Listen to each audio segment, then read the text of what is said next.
My wife, Vicky, is the most talented, sacrificial lover of people I've ever met. She not only delights in giving her full, undivided attention to whoever she is with, but she is also constantly thinking of other people throughout her day and making little connections to them. Some of those connections she shares with the person.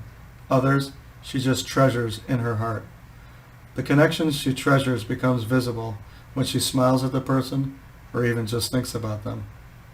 She is relentlessly searching for any and all ways she can find to make people feel loved. Small ways, big ways, simple ways, complex ways, and everything in between. It is a pure joy just to watch Vicky's love in action. I've learned so much about loving people from being around Vicky these last 33 years. Before we got married, Vicky had a full-time job at a little daycare center. She would always be excited to tell me the latest stories about each of the kids in her classroom, and even kids from other classrooms. Her face would light up when she would say their names and talk to me about them. She would remember every little detail about each of them. She would create special ways of making each of those kids feel loved every day. I remember picking her up from work. Sometimes I would get there early and I would just stand back and observe her interactions with the kids. She was just beaming and overflowing with love for the good kids and the same for the not so good kids. Seeing Vicky love on those kids made me realize just how special she really was. It made me imagine how it would feel to be loved that intensely by her. It made me hopeful that she could teach me how to love, holding nothing back.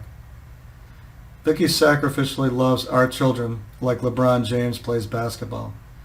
If you are a friend of one of Vicky's 7 children, you are part of the family and entitled to all of the rights and privileges there too. Vicky wanted her home to be the absolute most loving environment it could be. Everything from smells to sounds to colors to cozy blankets and pillows to amazing meals and yummy snacks.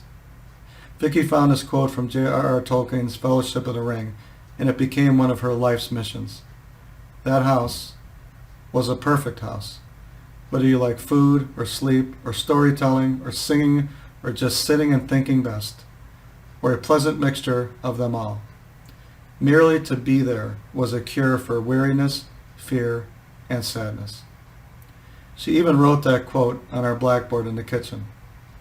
Imagine how Jessica's disease affected a person whose life mission was to be a cure for fear, weariness, and sadness. At first, the more Jessica suffered, the more effort Vicky put into her mission.